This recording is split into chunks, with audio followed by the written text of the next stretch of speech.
Well, welcome to everybody. It's really great to see you all this evening, and a special thank you to Hilary Brown, who's joined us. Hilary is the CEO of Virgo Consulting Limited, having worked in legal services and establishing her business in her hometown of Barry in South Wales, also in London. So we'll hear more about that in a few moments. Hilary's been championing the cases of many members of the Windrush generation and others. So a special welcome to you um, in this session, Hilary. Thank you. We've had some excellent speakers so far travelling with us on this journey. And I just wanted to reflect over the last few weeks as my starting point. But first of all, I acknowledge the traditional owners of the land on which I'm currently living, the Wurundjeri people of the Kulin Nation, their elders past, present and future. This land belongs to the sovereign people of the First Nations and was never ceded. It always was and it always will be their land. This acknowledgement of country is the way that we start all meetings here, and I'm very much looking forward to next week, which is a week called NAIDOC Week, when the TV really focuses on the stories of the first Australians. We also recognise the pain and trauma that so many communities around the world are suffering, and we wish to support efforts that recognise the ongoing oppression of so many. We were especially asked to add this, and we do each week. It's just too much sadness in the world. Now, looking back over the last few weeks of Black History Conversations, we've had our focus on Windrush stories and the experiences of Windrush generations, but we started off with a brilliant session when we welcomed Dr. Velma McClymont. She's the author of a book called Little River. Now, I'm not sure if this book has been published yet, but that was a really great session. It's going to be a fantastic way of understanding the story of the Jamaican people. And it's really very special because it's written as a historical fiction, but it's based on historical fact. So that's going to be fascinating to see. So we'll be looking forward to getting hold of that. So that was back in May. And then we started on this Windrush journey. We decided to start when Windrush left Kingston. It already left Trinidad, and 599 more passengers joined. And we have with us Bill Hearn, who's studying the and researching the history of those passengers. So we'll be talking with Bill in a little while. If I haven't introduced myself, because I do forget sometimes, I'm Liz Millman from Learning Links International. I'm actually over here in Australia, as you probably gathered by now, but it's 11 o'clock at night, so forgive me. Right, the following week, we got behind the headlines, and we began to explore some of the stories, recognising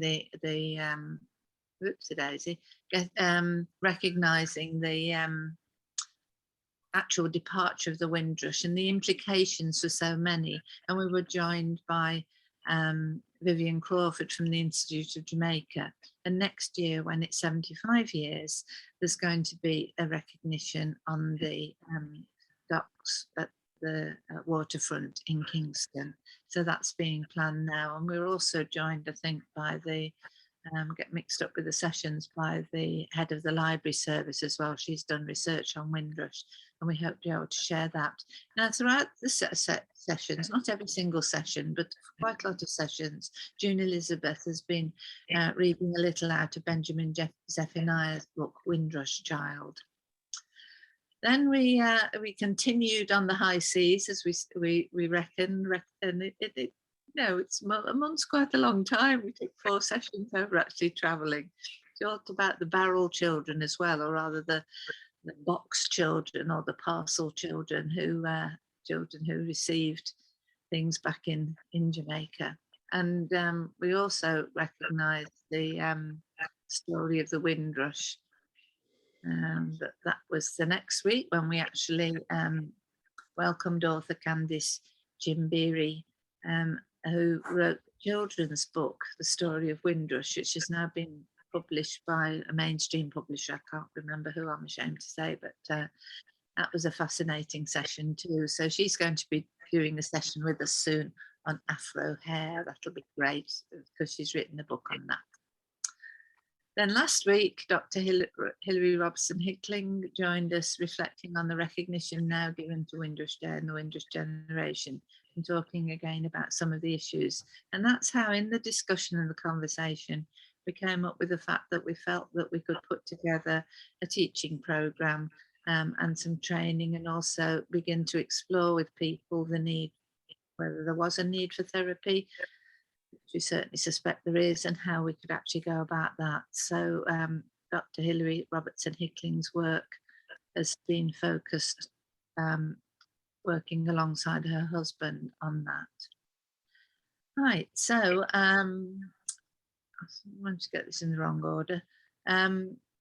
We were also joined by Professor Sir Jeff Palmer, and he was telling us, as well as Windrush Ambassador June Elizabeth White-Smith Gully, who's going to be sharing with us today some of her stories about what's been going on for Windrush Day in Britain this year. So that was really great. It's always good to hear from Professor Sir Jeff Palmer, and he was telling us about the campaign for a new national museum confronting the slave history of in Scotland.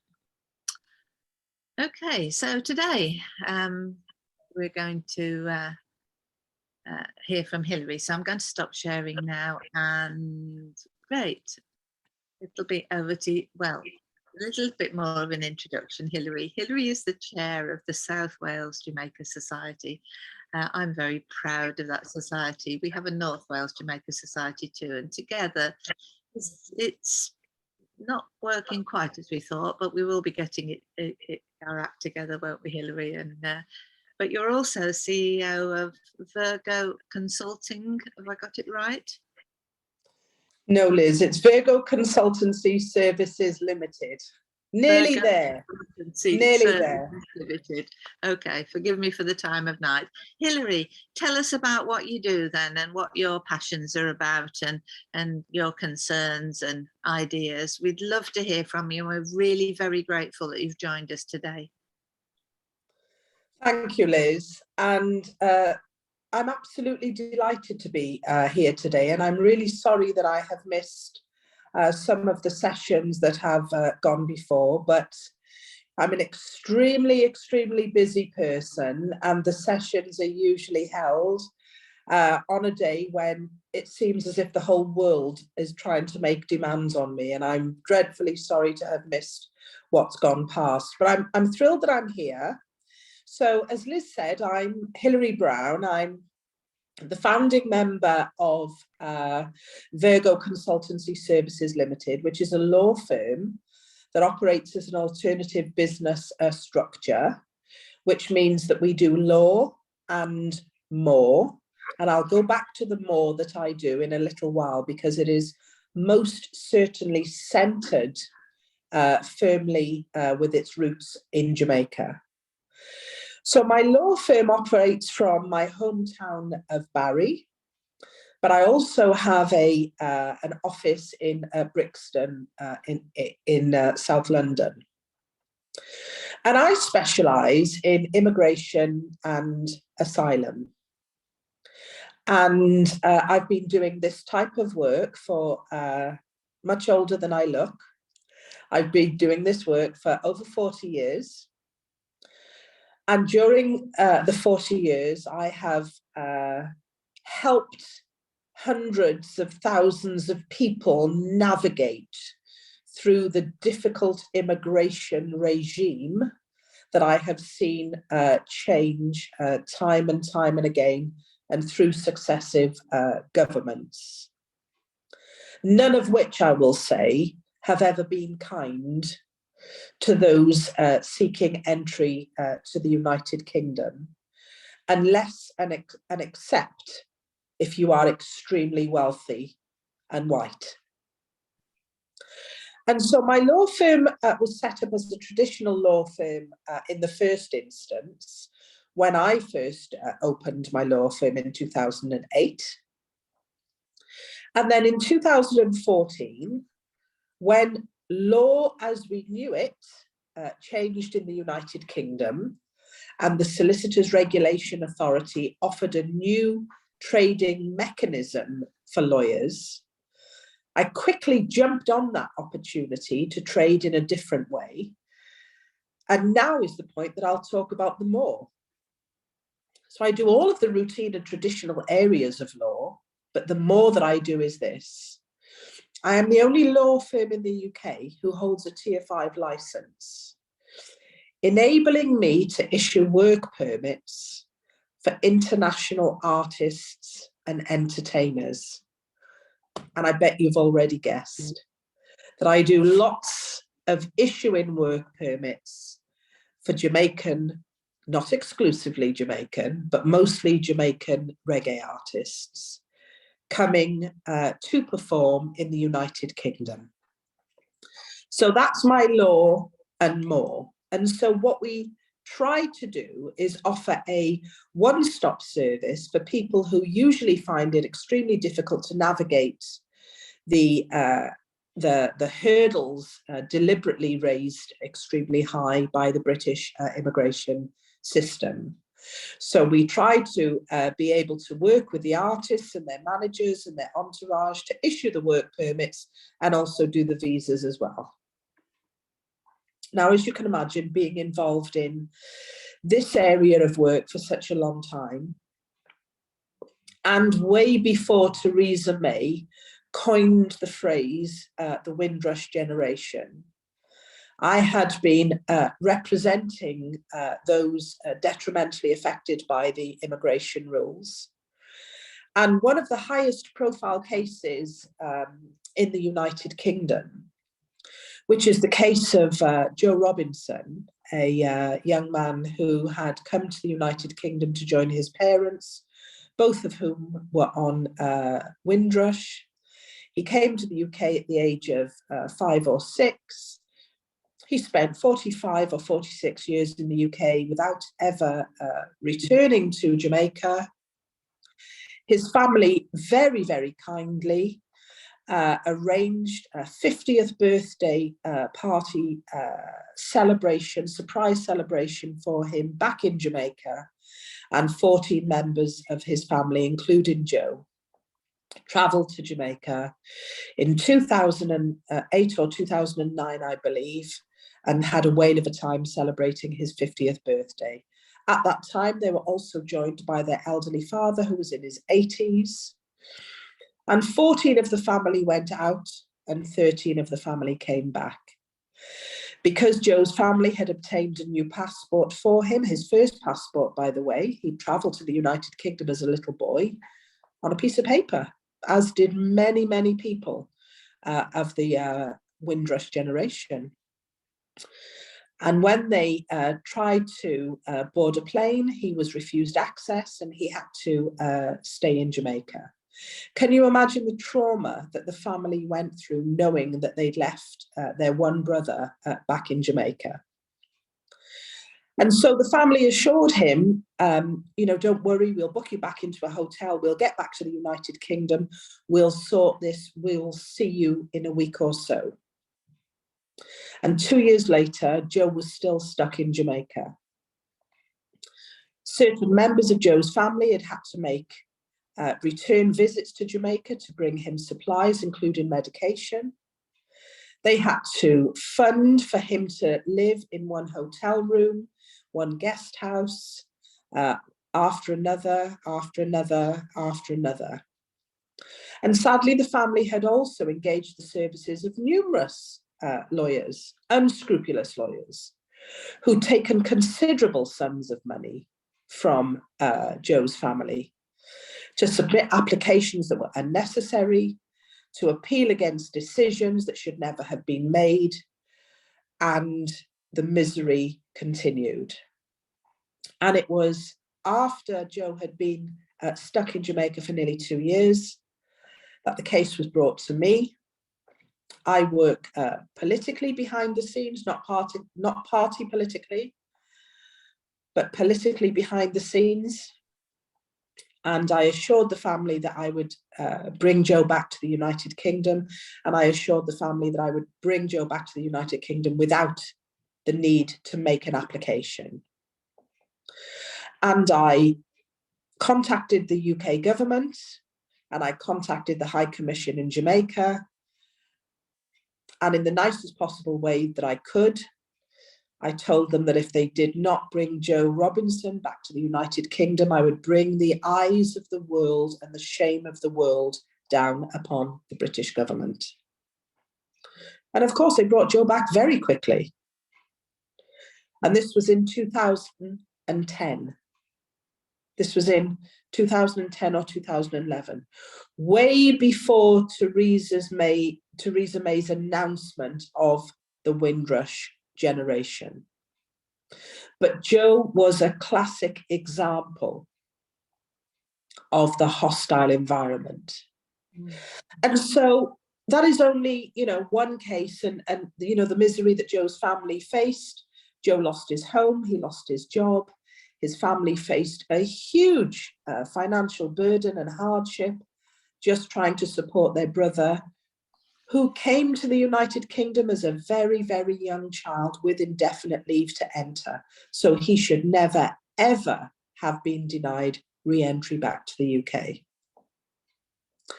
And that is only one of many other cases that I fought before people had coined the term the Windrush generation.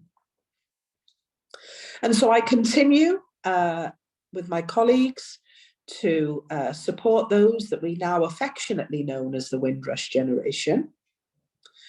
And I made a decision back in 2018 when Theresa May first pretended to identify the hostile environment. I said that I would make applications for people to enable them to obtain their biometrics, enabling them to confirm their status in the UK, that would then enable them to access services such as medical health care. Many were denied this at this time. And I made that announcement publicly, and I'm not entirely sure that that was the right thing to do, because then, the whole world seemed to want to come to Miss Brown because she'd agreed to make these applications free of charge. But I did it with my heart full of pride for my people.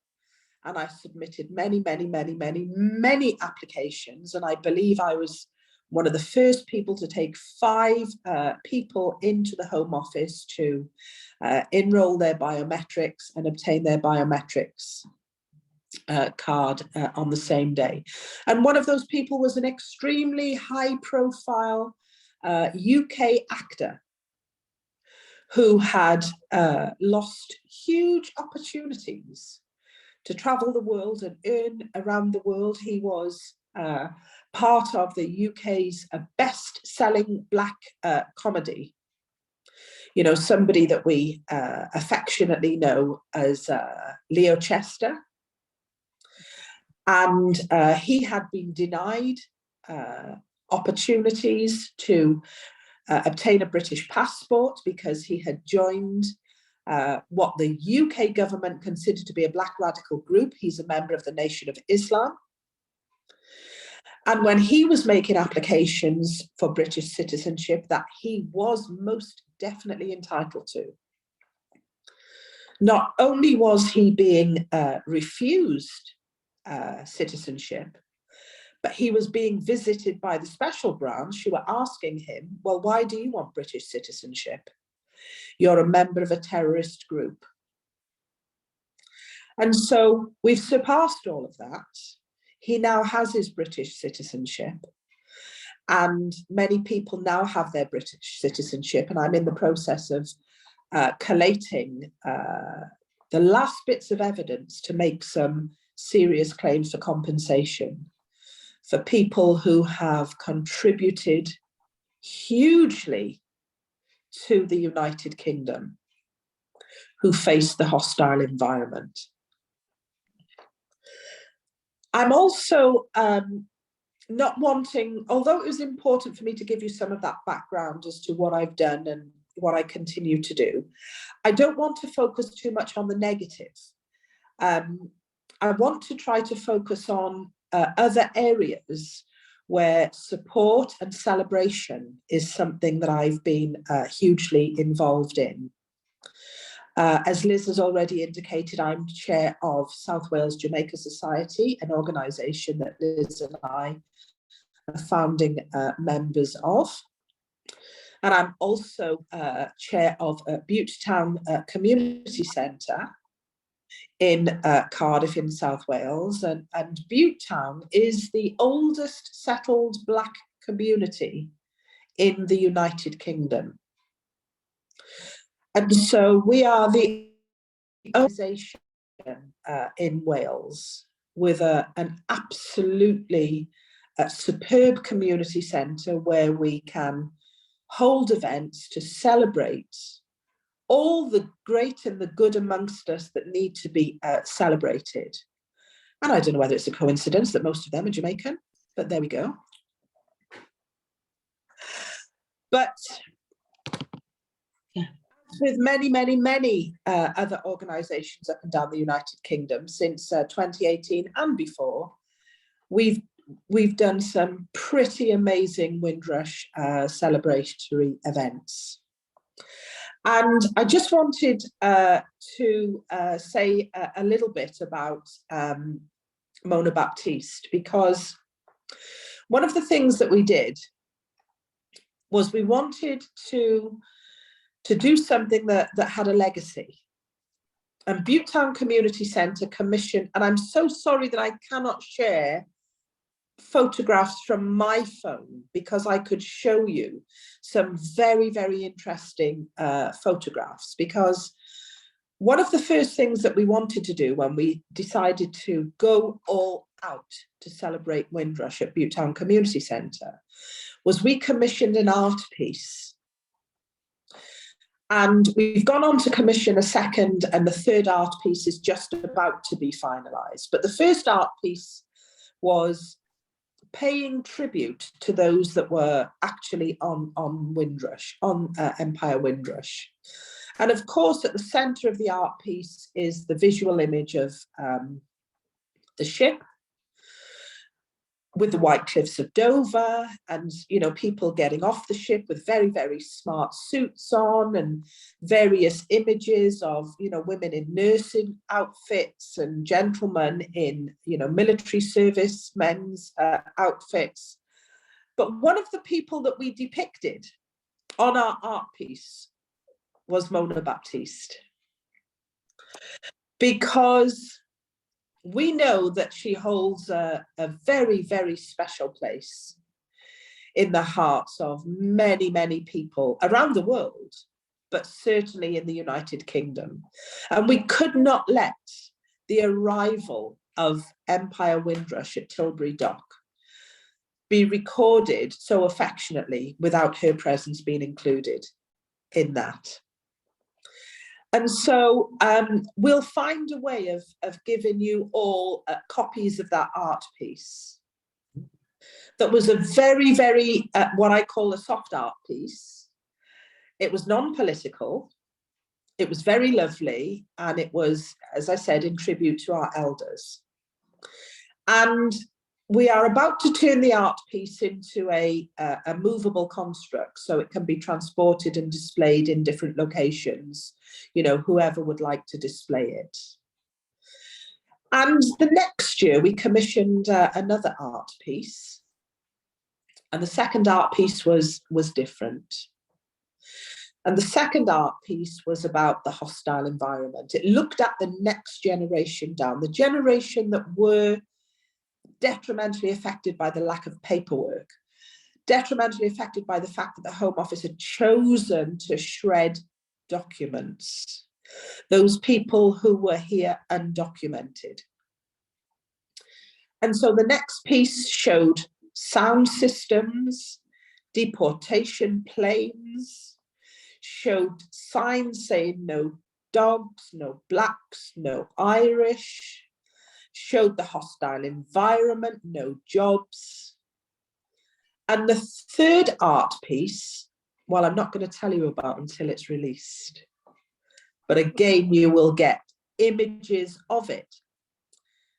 And it tells the actual story from start to finish of the Windrush generation.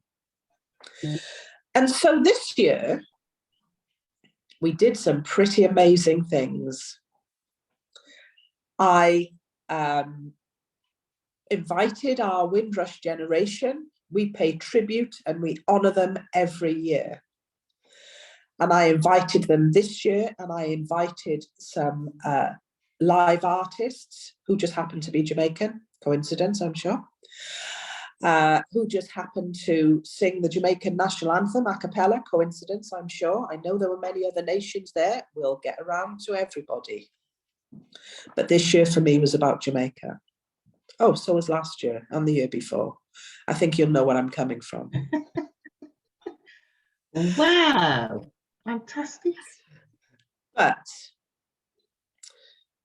this year, last year, we reached out last year to those of us who had done some magnificent things during the hostile environment. And so we invited Leo Mohammed, who has achieved world acclaim despite having no paperwork. We invited Stephen Robinson, who, despite his father not being able to come and travel with him when he fought for a world champion boxing fight, became a world champion with no paperwork. We celebrated Shavana Taj, whose father from Pakistan answered an advertisement saying, "Do you want to come and help rebuild the United Kingdom?" And Shavana is now the first Asian General Secretary of the TUC in Wales, and a woman to boot.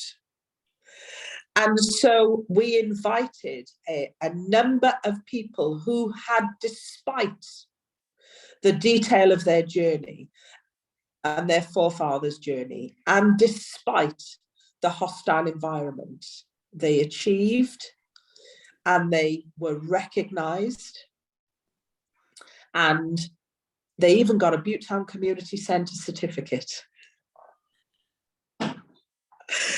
Because at the end of the day, we do what we do in Butetown Community Centre. We're a charity with no money. We never have any money, but we have the biggest heart, lots of love, lots of support, and lots of goodwill. And we do miracles. They take 24 hours, but we work miracles. And so this year, we had a similar event where we lavished love on our elders. We invited key individuals, and it was so difficult because this is one of the things, the Windrush event, that I keep a secret every year. I do not tell anybody what I'm doing. I invite people, I encourage them to turn up, but they don't know what they're turning up to. And so this year, I had one of the oldest Jamaican sound systems in the UK come to play at the event. I had a Jamaican artist, I had 3 Jamaican artists actually, come to sing live at the event. And I had one of the oldest Jamaican promoters who has brought every one of the greats from Jamaica to the United Kingdom over the past 50 years. And I invited the 3 of them along. Neither of them knew that the others were coming. They were also very shocked to see everybody there. And I was absolutely honoured to be asked by the family of Alton Ellis, the legend that is Alton Ellis, to award the Alton Ellis OD trophy to the people that had turned up to support our event this year. And they were shocked. They were tearful. They were grateful. They were humbled. And I was absolutely delighted. And I was happy when it was Sunday so that I could just tell everybody what I was doing, why I was doing it, and all the rest of it, because it's such a big secret to keep in the Jamaican community. It is such a big secret to keep. And so I want to touch quickly now on something that Liz has raised a couple of times about the reality of the trauma that is suffered and that is still felt, that is still debilitating today. And it's something that we in South Wales Jamaica Society has, recognised. And, there comes a time when we've got to stop saying there's this trauma, there's that trauma, there's this, there's that. We recognise it, we know it. So let's try to do something about it. So what we've done is we've made an application for some funding to run some online wellbeing classes and sessions that we want to invite everybody on this meeting to. They will all be run online by qualified, appropriately qualified individuals who will do some internal self-analysis and external reflection in an attempt to help those suffering with such traumas. So once we have secured the date and confirmed the date, we know they will run from the end of July. I believe it'll be 3 sessions, July into August. We'll certainly circulate the information, and we welcome everybody to join those sessions. And let's all be part of taking the first step towards healing our wonderful people. And so, unless anybody has any questions to ask me, I'm very, very happy to take any questions. I'll now hand gracefully back to Liz Millman, and thank you all for being so attentive and listening to me. Oh, thank you, Hilary. That was just brilliant. I'm going to first of all go to Marcia. Yes. So, Hilary, I hope you don't mind me asking you this. Could you just tell me what your heritage is, please? I hope that doesn't sound too personal, and it's not really relevant. It's just I'm just interested. Would you believe it? Jamaican. I could feel the fire there as you were speaking. I thought that lady's got to have some. Absolutely, absolutely. But I'm not Windrush, because my great-grandfather came to the United Kingdom in 1898. Wow. And my father's father, my father's grandfather came to the United Kingdom in 1898. And his other grandfather came to the United Kingdom from the Yemen in 1898. Amazing, amazing, amazing. Wow. And on my mother's side, my mother's father was Canadian, and her mother was white Welsh.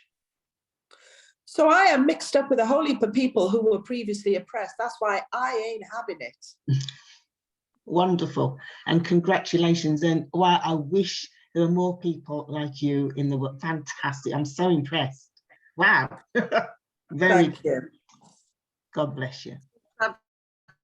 Thanks very much, Marcia. Now, I've got one question on the chat, and then I'm coming to you, Jean Elizabeth. Abigail said, was that fantastic event at Butetown Community Centre filmed? Well, in answer to that, lots of it was filmed, if you go onto my Facebook page, which is Hilary Brown, you will see lots of the artists' performances there. But as I was the main PA of the day, and I spent most of my day crying, jumping up and down, hugging people, running around like I'd lost my senses, my hand wasn't too steady. So what I'm asking is if other people use their phones to to film any parts, and could they send it to me? But I have such fabulous footage of the artist, and the footage where the artist sings the national anthem a cappella. Well, you may hear me sniffing and, in the background, because I'm sure by that time I was bubbling. Right. Well, thank you very much indeed. And I can certainly pass on things when I work out the technology of how to move it from. No, Facebook will come up on my laptop. I can cope with that. Thank you very much, Hilary. Now, June Elizabeth, you'd wanted to ask something. Well, thank you very much, Hilary. I was gobsmacked. The gentleman you spoke about, Mr. Yes. Joe Robinson. Yes. He lived just across the park from me. That's right. And his dad and my dad came from Manchester. Wow. In Jamaica. Wow. And his dad's been to visit my house. And his brother, is it Pete? His brother, he kind of worked with my brother that's not here anymore. And when my mum passed away, he looked after the marquee. So I got a good connection with your first person you mentioned. And then Alton Ellis was one of my dear friends. And the last time I went to see him, I took my godfather, Newton Dunbar from Jamaica, who had a club in Four Aces, to see him. And then I saw his son at South Bank. But somebody sent me the film of his funeral in Jamaica. But what I was wanting to ask, which was the sound system? Because I give talks on sound system. Which was the sound system that you had? Crystal clear. Okay, all right then. And who was the promoter? Bagger John. Okay, very nice. Well, that was really nice to listen to you. And who was the artist? Well, you said there were three of them all together. Tenor Star. Okay, very nice. Jay, Okay. Big B, Right. and Tina B. Okay, very nice. And the performances were out of this world. Yes. And when we said goodbye to our elders at 9:30, in true Jamaican style, we locked down the room and went to a dance. And people came from far and wide because they'd heard that these artists were performing. Yes. And the place, as we would say affectionately, ram. Ram bam. Mm-hmm. Oh, very nice. Oh, lovely. That's very nice. I did a Windrush Valentine in London, and I got Lloydie Coxon. Okay. Play a few tunes, but also to give a little story of when he came. And there was something that he said that we'd never heard about before. And it was when he went to sign on at the welfare, he said, every week it was the same, he couldn't get a job. And then he had to use some Jamaican explicits. And then the gentleman showed him, he said, look at this. And it was an abbreviation beside the job that said like NCA, or meaning no colours to apply. So that's why all the jobs he went to, they had in the government, they had put that beside it. And the man showed him, then he showed him another one. And it was no Irish to apply, but they had their little codes, so Shocking.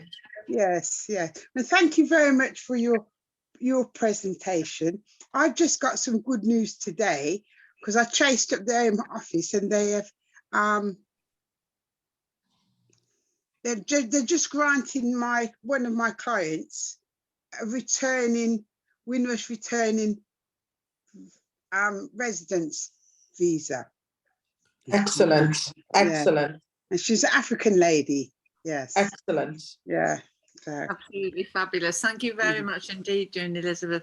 Well, thank you. That was so interesting. And what I Hilary, you know, I really do appreciate the time that you've spent with us. I know it's really busy, and you're welcome to stay for just a little longer, because I'd like to ask Bill Hearn to tell us a little bit about Mona Baptiste, and I'm just going to check my PowerPoint here, and yeah, okay.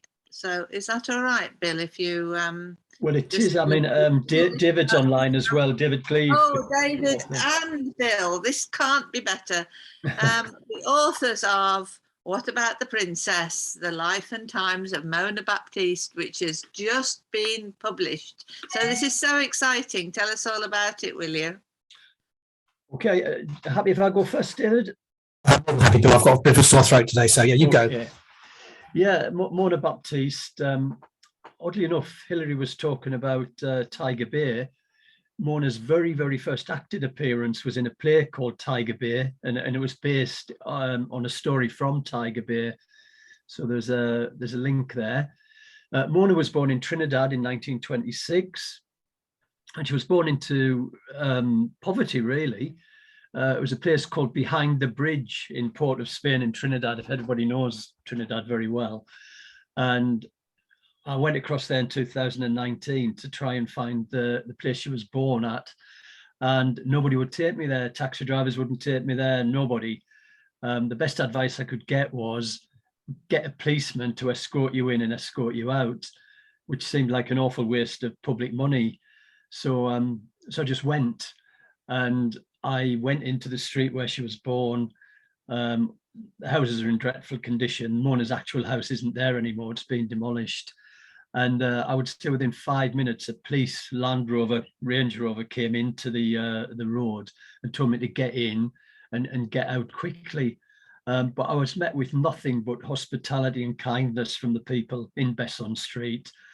So I think they're probably suffering just because of where they live. But that's the background Mona came from. He had a father was the grandson of an Indian indentured labourer, and he was an accountant, a well-qualified guy, but he had a drink problem. So the real driver in the household was Mona's mum, Ruth. And Ruth had 5 daughters in the space of 7 years. And she was very much the person that wore the trousers in that house. And she would go down to Henry, her husband's workplace, on payday, and make sure she got the pay before he could spend it on drink. And what happened was that Ruth raised the family out of Behind the Bridge, and they ended up living in the poshest part of Port of Spain, St. Clair. And Mona and her 4 sisters went to what's arguably the best school in Trinidad, St. Joseph's Convent. And they all went on to be successful people. But well, there's one exception, Babs. Babs died when she was 14. She had an accident when she was dancing and ruptured some organ. So that was the only bit of tragedy in Mona's life, really, leading up to 1948. Trinidad was going through a period of massive change. I mean, the whole West Indies were struggling, and the conditions were dreadful in the West Indies in the 30s, 40s. But Trinidad was different again because there was a huge American presence. Because it was such an important strategic position in World War II, the Americans were determined that the Germans shouldn't get a foothold into the West Indies. So they built camps in Trinidad, and it became very Americanized. And Mona got to know about artists like Frank Sinatra, Nat King Cole, and so on. And when she was 14, her mum took her to the local radio station and said, "This is my daughter. She sings," and she sang, and you know, they gave her own radio program. So she was that good. And but nobody really made a living out of singing in Trinidad in those days. You had to move away if you wanted to make a living. And Mona made the incredible decision, really, to come to England in 1948, because she had far more relatives in the States. Most of her other relatives had gone to the States. She knew the States because of the Americans that were in Trinidad. She loved the music from the States. So it was a bit of a surprise when she said, I'm going to England. But the reason she did it, everybody tells me, is she felt she was British, and she was. So she came across to England. She had a 22nd birthday on the day before they actually disembarked. And as they disembarked, there was a photograph taken of her, which I know you all have seen. It's the one where she's playing a saxophone, surrounded by Black West Indian RAF members. And the Daily Mirror talks about the important people that were on board, including Mona Baptiste, the blues singer and saxophonist. I mean, the truth is, I should make people buy the book to find the answer to this one, but she never ever played the saxophone. It was purely a prop. But because she had a saxophone, the Daily Mirror said she was a saxophonist, but she was an absolutely brilliant singer. She had an amazing voice. And within weeks, she was on BBC Radio. And she really just stole the show. She worked with the big bands, Ted Heath, Stephen Grappelli. She was part of Stephen Grappelli's quintet. And she was spotted by a Frenchman called Yves Montand. And he invited her to go and play in Paris. And really the rest is history, because she went on to be a huge star in Europe, bigger in Germany than anywhere else. She was the highest paid entertainer in Germany for quite a while. In her domestic life, she married in 1951, and it was a disastrous marriage. Her husband was an ex-public school boy, but he was also a violent jewel thief, and he'd served 7 years in Maidstone prison before he met Mona. And also he got 20 lashes of the cat of nine tails. And this is in the 1930s, this was still happening. So he was a thoroughly bad man, to be honest. The more I dig into his life, what on earth made him choose this guy? Who knows? But the marriage didn't work out. They did have a son born in Barcelona in 1953, and the son Marcel is still alive and living in Austria. I had a lot of contact with Marcel. Her first husband was killed in a car crash in 1958 in Hamburg. And if you look at Wikipedia and some of the correspondence, it says she was heartbroken and retired for 10 years. I mean, nothing could be further from the truth. She was on the verge of divorcing this guy, but as a strict Catholic, she felt unable to do so. So she went on being an entertainer, mainly on the continent. She bought a beautiful house in Surrey in Kingston Vale because she wanted her son to be brought up as an Englishman. And her mother, Ruth, came across from Trinidad to look after Marcel in this house in Surrey. In 1968, Mona met who was going to be the love of her life, an Irishman at a tourist conference in Baden-Baden in Germany. And they had a week together, got on really well. But after that, there was a couple of years where they only corresponded through written letter, there was no email or anything like that. And eventually they decided they'd save on postage, they'd get married. So in 1972 in Munich, Mona and Liam Morrison married. They moved across to Ireland. And this was at the time of the Troubles in Ireland. And just as Mona was moving to go and live in Dublin, big hulky rugby teams were refusing to go to Dublin to play rugby because they were frightened they might get upset, in the Troubles. So she was a feisty lady, very, very brave, very strong, although petite in build. And she loved Dublin. She fitted in really, really well. She treated everybody equally, and she expected to be treated equally. A very, very rare black face in Dublin in the 1970s and 1980s, but she fitted in really well and loved it. Continued to entertain abroad, regularly got the ferry back to Ireland and drove to her home in Dublin, beautiful home. And in 1993, she took ill very, very suddenly. And within a few days, she died, and she's buried in Dublin. And her husband's still alive, and he's a great bloke. I think he's about 86 now, and he is the most wonderful man. I can understand why why Mona fell in love with him and had such a happy last 20 years. And what's so touching is if you go to Liam's house and it's the same house that he lived in with Mona. If you go there today, the front door still has Morrison and Baptiste. He's never ever taken Mona's name from the front door. So it's a fascinating story, an inspiring story. Very brave lady. She lived in different countries. She travelled across on the Windrush, and a tale of violence and crime, you know, with the jewel thief, but also 2 marriages, one a disaster and one thankfully very, very happy. So there was a happy ending for Mona, even though she died quite young. David, I saw you put a message up there about her music. Did you want to play something? Or No, I don't think I've got the technological ability to do All right. that, but if people want to, I mean, she sang in various styles. I mean, I think my favorites are the very early ones, the kind of the calypso style. There's a couple of examples of that on the website that I've posted. Probably her biggest successes were in, I think it was called Schlager music, German music, which is not my personal cup of tea, but I think there's an example of that on the site as well. So if you haven't actually heard her sing, then it's well, she's got a very lovely voice and it's well worth listening. happy to take questions. Fantastic. Okay, I'm just on the website. Let's see what we can do. I do apologize. My computer's a bit slow, but you know, I'm here in Australia. Forgive me. Right, let's see. Mona's music. Hear Mona's voice, classical rendition. Okay. Oh, lovely picture. Liz, Yes, my dear.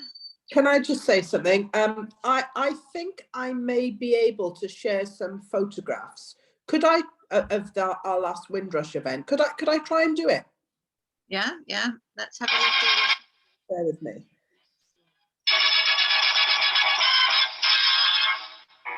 I walked around, heavy-hearted and sad. Night comes along, and I'm still feeling bad. Rain pouring down, blinding every hope I've had. This beating and pouring and shivering and shattering drives me mad. Ooh, love, this misery is much too much for me. Don't know why there's no sun up in my sky. Stormy weather since my man and I ain't together. Keeps raining all the time. Life is there, gloom, misery everywhere. Stormy weather, can't get my pulses together. I'm weary all the time, so weary all the time. Since he went away, the blues walked in and met me. If he stays away, old rocking chair will get me. All I do is pray the Lord above would let me walk in the sun once more. Thank God, everything I've had is gone. Stormy weather since my man and I ain't together. Keeps raining all the time. Keeps on raining all the time.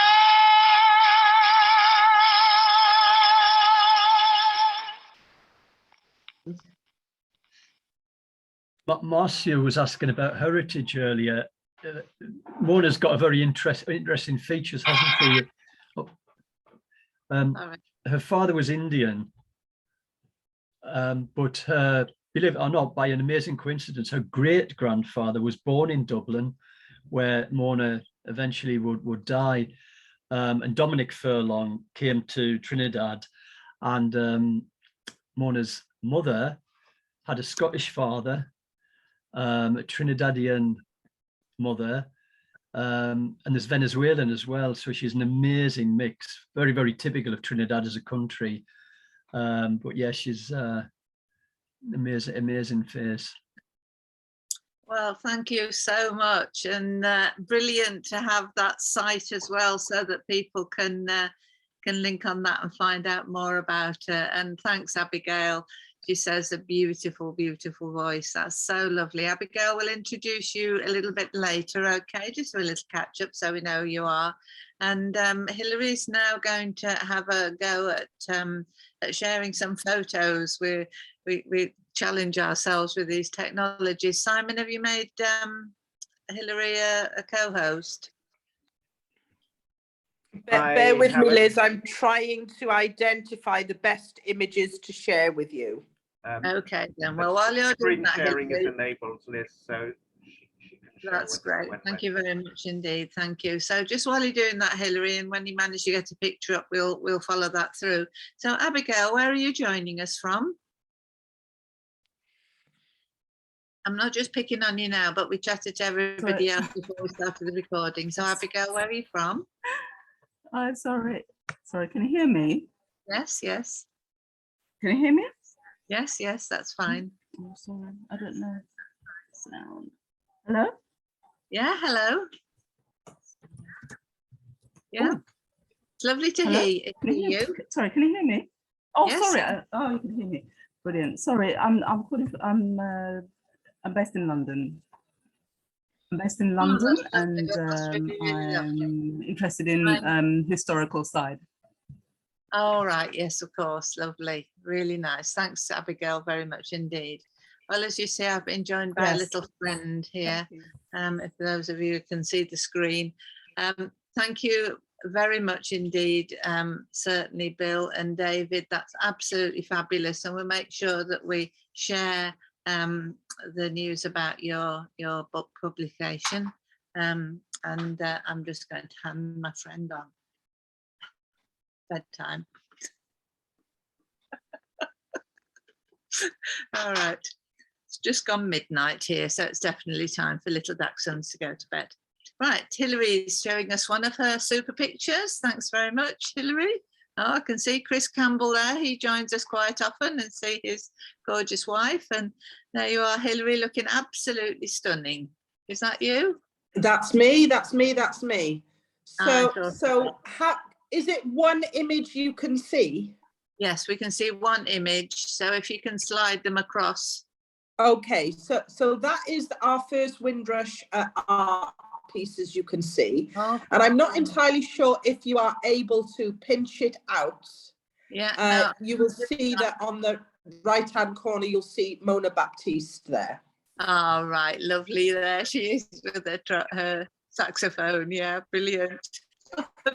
So And good. so that was our first year of celebrating Windrush after Theresa May's announcement, and we wanted to do a whole educational presentation about how we continue to live with our families overseas, and you can see the barrels at the front there. Yeah, yeah.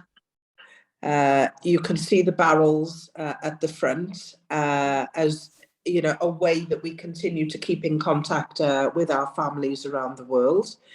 The second image there, as you can see, is a beautiful mock-up of HM Empire Windrush that was done by one of our volunteers at our centre who has special educational needs. And she made that of paper and lolly sticks and what have you, and it was absolutely delightful.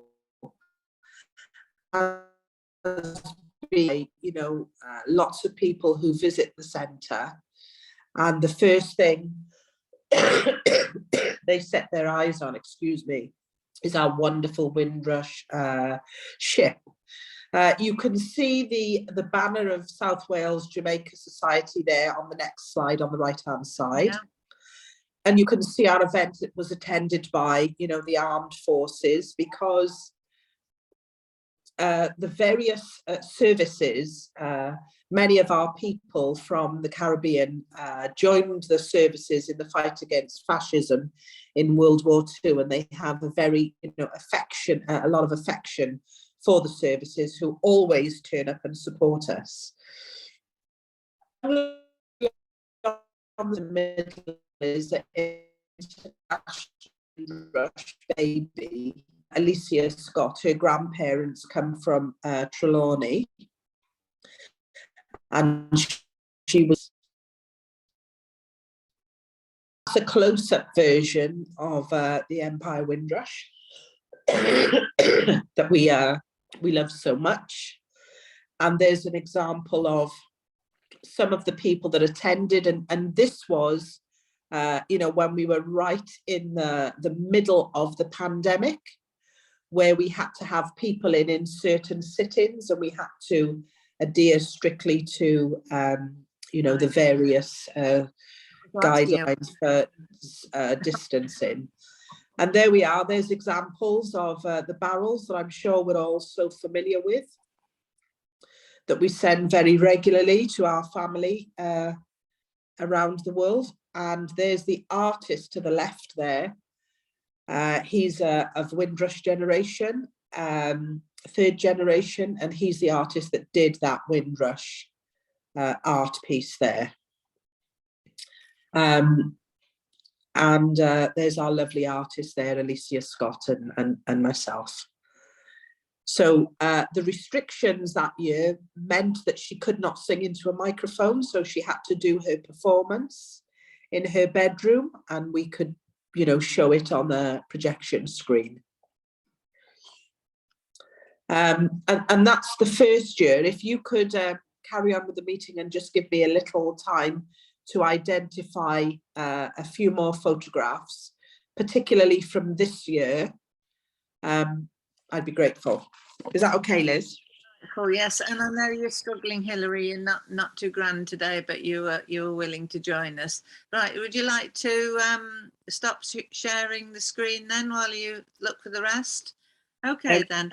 What I'm going to suggest now, June Elizabeth, I've not been able to, as I've explained, download your pictures. June Elizabeth, are you going to be able to be with us next week when we can give real worth to your presentation with your photographs? Are you there, June Elizabeth? Oh, she's not there, so we'll go on to Macarpi. Macarpi, you've been patiently, well, I'm sure not patiently, but there's been so many great things going on, and hearing about Mona Baptiste, the book by Bill Hearn and David Gleave. But Macarpi, are you there? Macarpi's in Tanzania, and sometimes you have a bit of difficulty with the link. Macarpi, how are you? I'm fine, thanks. Well, greetings, everyone. Yeah, it's sun shining in Tanzania, and the internet it keeps bouncing in and out. So, you know, I might disappear at some time. Okay. Uh-huh. Don't worry, Yeah, and if you don't want to have your picture on, then that's fine, because that helps the connectivity. Macarpi Selassie, a good friend of mine. We worked on a project together with Yasa Safari some years back, and our very, very good friend Hapti Wold, who's sadly not with us anymore.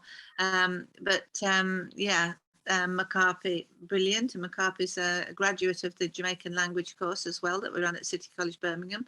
So, but Macarpi's been telling us a little bit, chunks about the research that he's doing into his multi-generational Windrush generation family.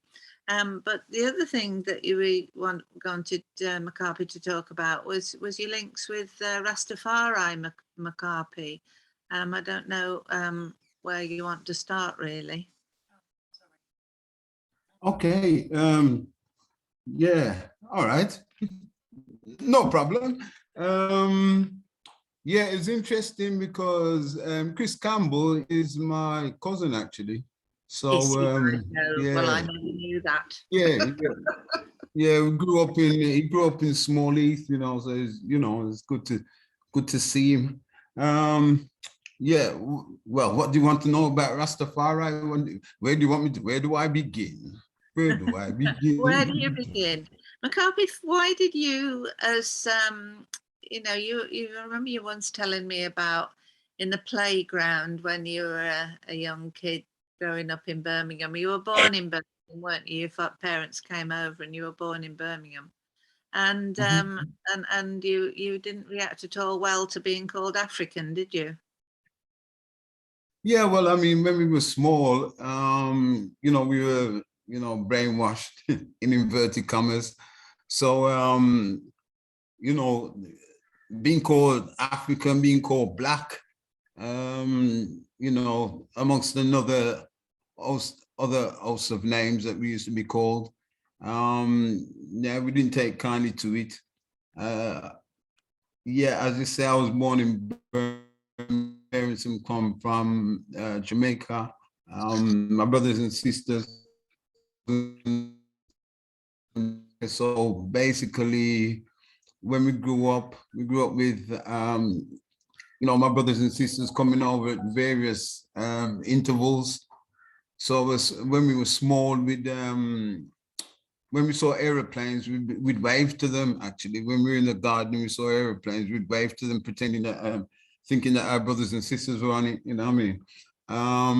But yeah, growing up in Birmingham, I think basically it was a matter of identity. So we weren't Jamaican.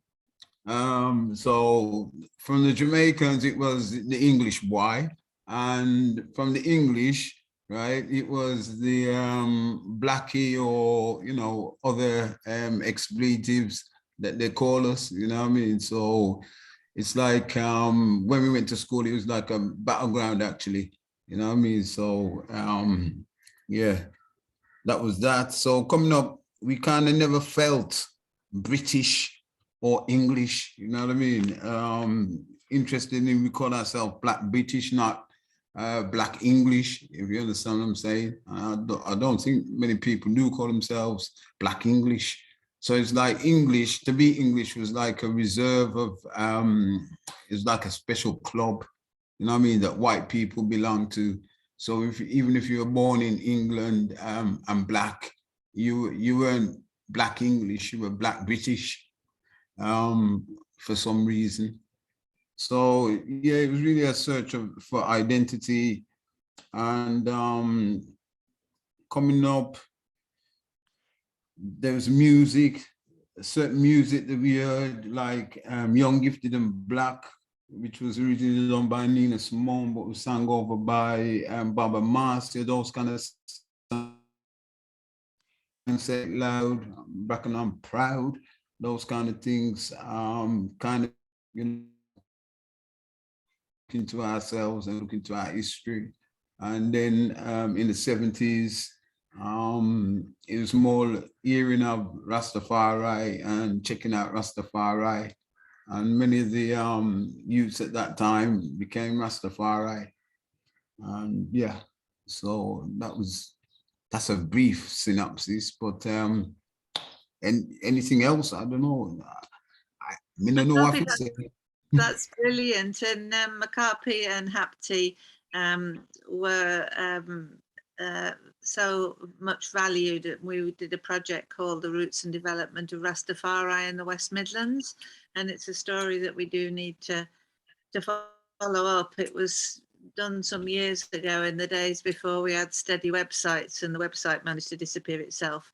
But the other thing, McCarthy, that you and Hapti really have to be congratulated on is the work with the with NOMS and National Offender Management System, in working with them to enable Rastafari to be recognised as a faith alongside all the other faiths. and the guidance on Rastafari for the noms is now recognised. Well, it's now recognised, and you can find it online. So Abigail's saying, does this fit in here? Would be interested to know more. Which island did they come from? Oh no, it's an old one. She says, forget it. Right, okay, so back to the Rastafari story. So that was an incredible achievement. And McCarthy, you went on to train as, thanks Bill, you went on to train as a chaplain, a prison chaplain, I understand, and worked in a number of prisons, as well as training a lot of other prison chaplains. Yeah, I cut out Liz, so you know, I don't know. I was just saying that one of the things that you and Hapti did, and I think I did the driving, we went to train the prison chaplains at their special training centre. And so all the prison chaplains were trained to understand about Rastafari.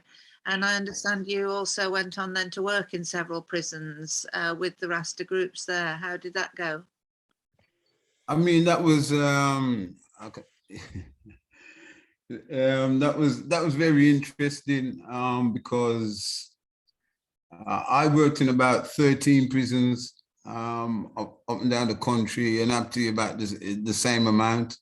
So we covered about 26 prisons. Yeah, so it was very interesting in the sense that being in the prison, they mistook me for a prisoner. So get on your wing. Get on your wing, you know what I mean? And then you know, because I had the ID and I had the keychain, you know, I'd have to show them that, you know. So yeah, it was very interesting. I mean, I can remember going into a gatehouse and saying that I've come to do a session, and the man behind the officer behind the in the gatehouse, he looked at me. Then he turned around and looked at his partner in there, and he said, he's got ID. He's got ID. He's like, he was shocked, like, what's he doing here? You know what I mean? And he actually fought. Well, at that time I didn't have. I showed him my ID, but I didn't have the prison. I didn't pass prison security yet. So they had to phone for someone to come and get me, you know what I mean? But it was like, you know, disbelief. So many of the prisons, that's how I was met. I was met with disbelief, you know what I mean? And by the prisoners too, in many respects. You know what I mean? Like, what's he doing here, kind of thing. So yeah, it was very interesting. But very rewarding too, because, you know, the prisoners who came along, they, you know, they learned a lot. I learned a lot. And, you know, we carried out the worship sessions there. So yeah, very amazing. good. I can only just, well, I know how hard it must have been for you, because before we did that project, Yasser Safari and I were doing some work with prisons during Black History Month. And yeah, it's really quite difficult, difficult work, but I can only congratulate you for the work that you did do. And I just said, I'm really sorry now. I just hope some of that work carries on, but sadly. So great respect to you, McCarthy Selassie, and great memories of Hapti Wall, just such a great partner and good friend, and we miss him greatly. So thanks, McCarthy. I'm just going to suggest now to see whether Hilary's got a photograph sorted out. Thank you so much, McCarthy. That was brilliant. Hilary, how are you doing? Here we are. Right. Okay. Wonderful. There we go. So this is our second art piece, and there's the artist in front. He's Jamaican, and he's put this far more politically sensitive art piece together.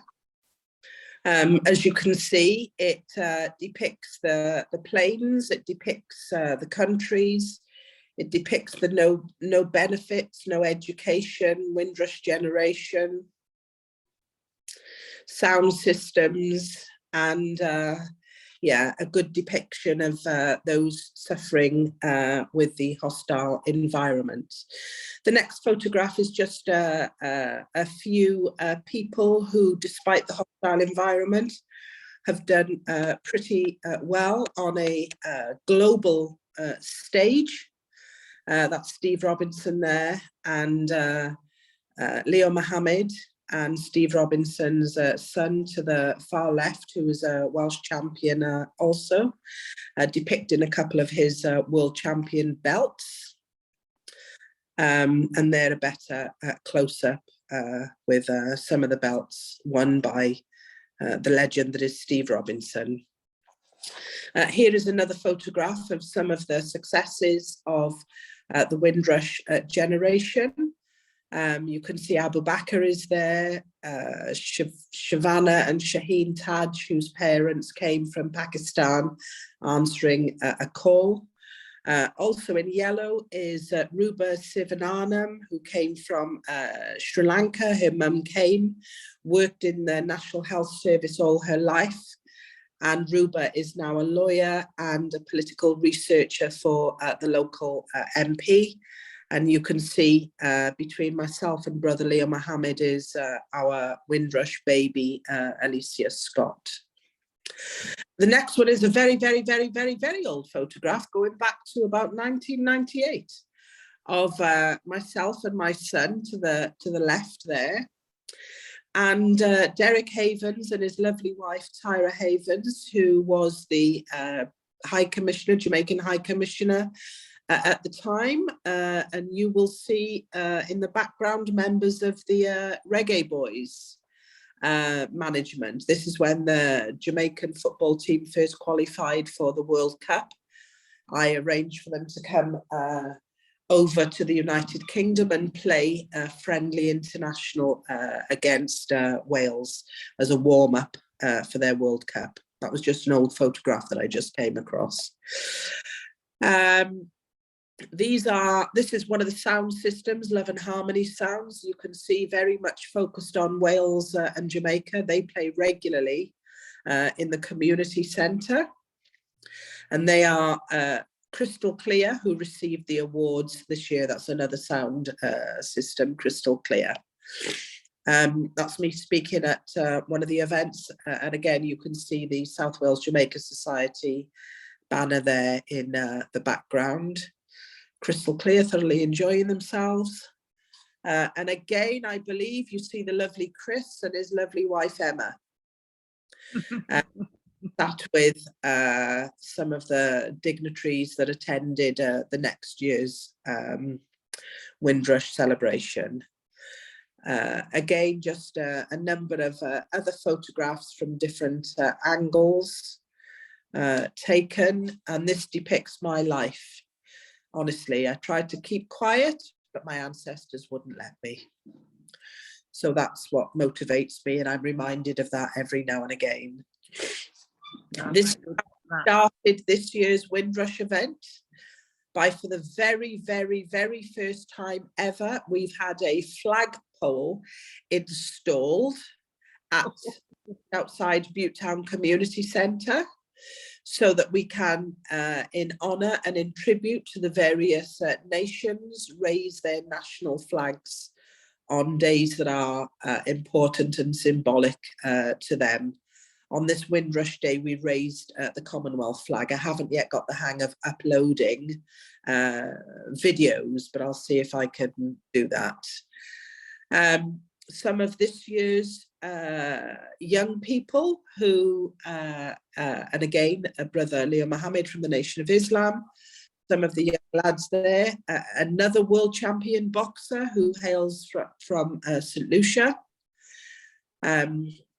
Just going to show that, you know, we continue, we go on producing these world champions who come from parents who, you know, faced the most hostile of times in the United Kingdom. That's just another angle there of this year's events, and you can see our lovely Christine Somersault, the lady who made, all dressed in the red, gold and green there, the lady who made the Windrush ship out of scrap.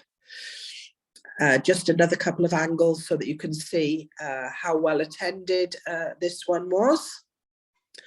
Bagger John, who is the promoter, and Tenor Star, who was the artist performing.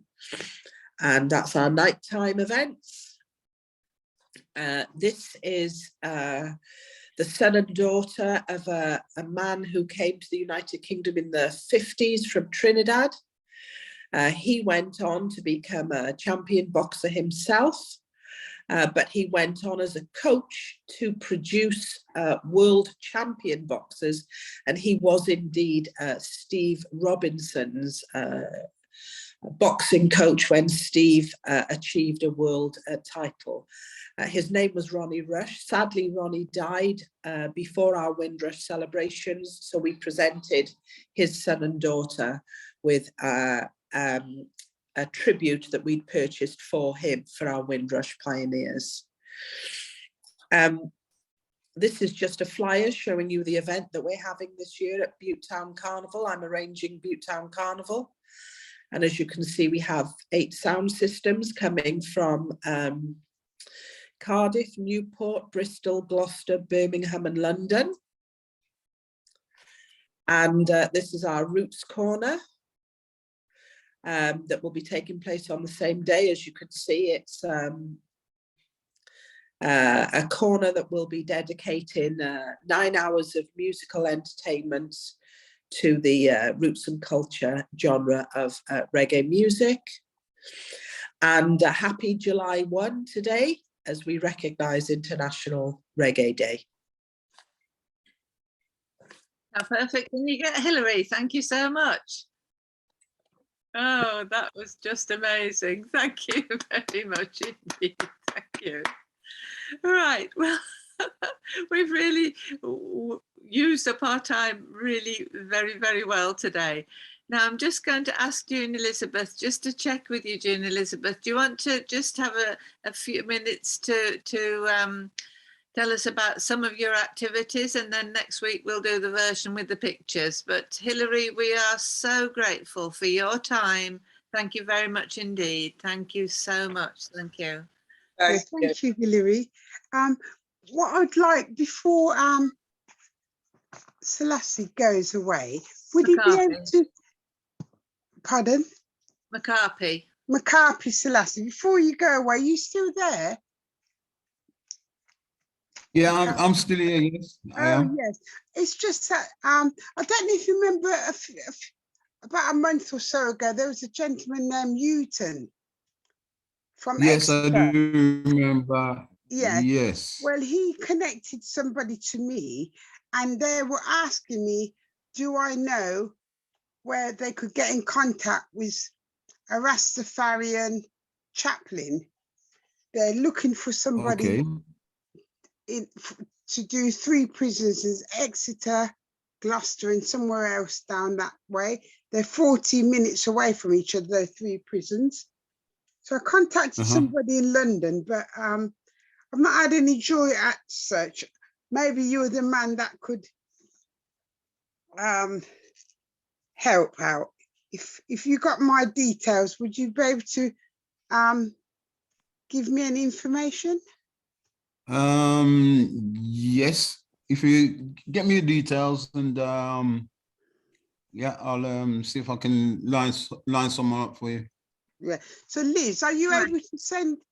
Yes, I can send you the details. And what I'm going to suggest now is that we wrap this session up. Yes. I think Simon's still with us today, which is great. And thank you so much. It was brilliant to have Hilary. It was brilliant to have Bill. David, I see you're still listening in. David, I hope you feel better soon.